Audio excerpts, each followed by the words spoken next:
세 가지 충고. 옛날 한 가난한 청년이 있었습니다. 그는 돈을 벌기 위해 먼 도시로 떠나기로 결심했습니다. 길을 떠나기 전 마을의 현자를 찾아가 조언을 구했습니다. 현자는 청년에게 세 가지 충고를 주었습니다. 너무 급하게 가지 마라. 길에서 쉽게 얻은 것은 쉽게 잃는다. 화가 난 순간에 결정을 내리지 마라.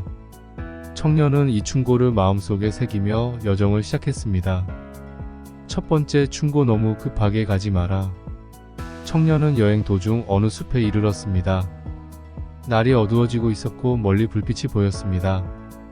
그는 빨리 불빛을 따라가기로 했습니다. 그러나 숲속에서 발이 돌에 걸려 넘어졌고 깊은 구덩이에 빠졌습니다.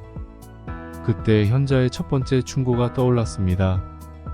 너무 급하게 가지 말라고 했지. 그는 구덩이 안에서 하룻밤을 보내며 천천히 빠져나갈 방법을 고민했습니다. 다음날 아침 그는 구덩이에서 빠져나와 다시 길을 나섰습니다. 멀리서 본 불빛은 사실 늑대들의 눈빛이었다는 것을 알게 되었습니다. 급히 행동했다면 목숨을 잃을 수도 있었습니다. 두 번째 충고, 길에서 쉽게 얻은 것은 쉽게 잃는다. 몇 달 뒤 청년은 마침내 도시 근처에 도착했습니다. 그곳에서 한 나그네를 만났습니다. 나그네는 청년에게 이렇게 말했습니다. 내가 돈이 가득 든 주머니를 주겠다. 대신 너의 신발을 내게 팔아라.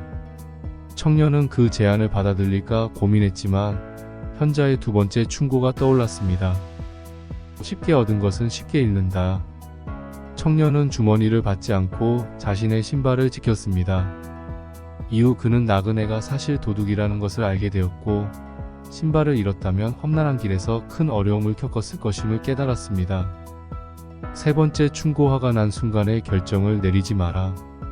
청년은 도시에서 열심히 일한 끝에 많은 돈을 벌었습니다.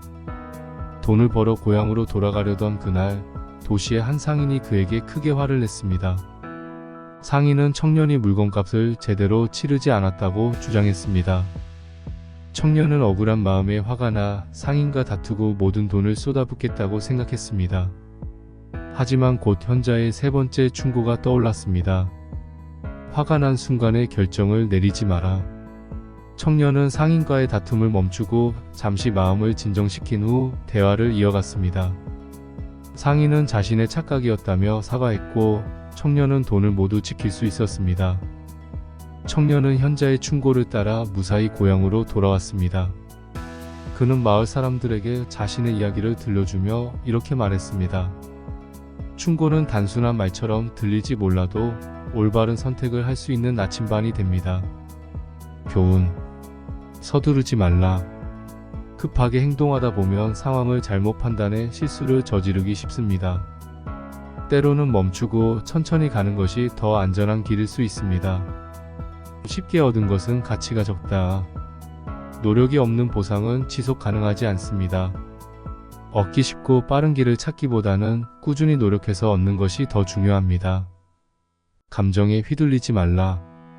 화가 나거나 감정적으로 격해진 순간에는 냉정한 판단을 내리기 어렵습니다. 잠시 멈추고 진정한 뒤에 행동하는 것이 더 현명합니다.